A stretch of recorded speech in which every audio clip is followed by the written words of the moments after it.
नमस्कार दोस्तों, आज बात एक ऐसे लगभग फैसले जो दुनिया के नक्शे बदल सकता है। एक फैसला जो बना और शायद अभी टला भी हुआ है। अमेरिकी राष्ट्रपति डोनाल्ड ट्रंप ने कहा है कि उन्होंने यूक्रेन को टॉमाहॉक मिसाइल देने के बारे में लगभग फैसला कर लिया है। सुनने में ये बात उलझन डालने वाली लगती है, क्योंकि फैसला या तो होता है या नहीं होता। लगभग फैसला क्या चीज है, लेकिन शायद आज विश्व राजनीति की भाषा यही है। व्हाइट हाउस के ओवल ऑफिस में पत्रकार ने जब सीधा सवाल पूछा तो सीधा जवाब नहीं आया। ट्रंप ने कहा, मैं ये जानना चाहूंगा कि इन मिसाइलों का इस्तेमाल क्या वो करने जा रहे हैं, वो उन्हें कहाँ टारगेट करेंगे। मैं शायद ये सवाल पूछूंगा, मैं इस युद्ध में और बढ़ोतरी नहीं चाहता। ये सवाल इतना जरूरी अब क्यों पूछा जा रहा है? जब यूक्रेन के राष्ट्रपति जेलेंस्की ने सितंबर में ही संयुक्त राष्ट्र महासभा के दौरान ट्रंप से मिसाइलें मांगी थी, तब क्या ये सवाल नहीं उठा था? जेलेंस्की का तर्क है कि सिर्फ इन मिसाइलों के उनके पास होना भी रूसी राष्ट्रपति व्लादिमीर पुतिन के बातचीत की मेज पर आने का दबाव बना सकता है। पर सवाल यह है कि क्या दबाव बनाने के बजाय दुनिया को एक नए और खतरनाक मोड़ पर ले जाएगी? और दूसरी तरफ मास्को से जवाब आ चुका है। पुतिन ने इसे एक नए गुणात्मक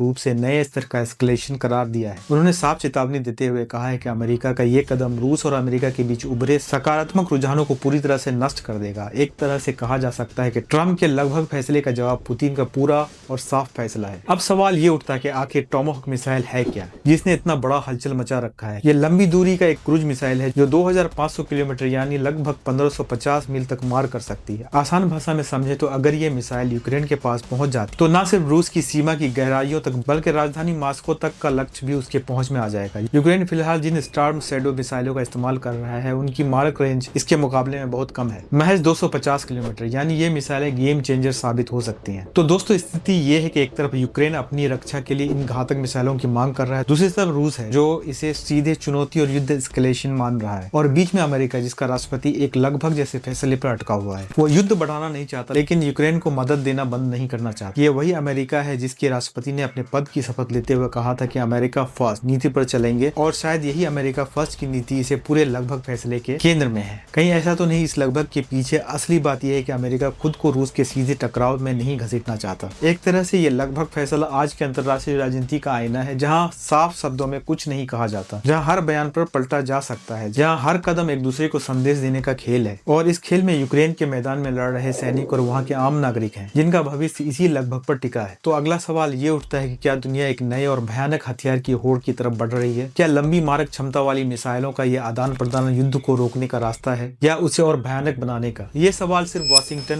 मॉस्को और कीव के लिए नहीं है, ये सवाल पूरी मानवता के लिए है, क्योंकि युद्ध अब सिर्फ सीमाओं तक सीमित नहीं रह गए। हम सबको नजर रखनी होगी, सवाल पूछने होंगे, क्योंकि आज जो फैसला लगभग है वो कल पूरी तरह से हम सब की जिंदगी को प्रभावित कर सकता है। धन्यवाद। जय हिंद।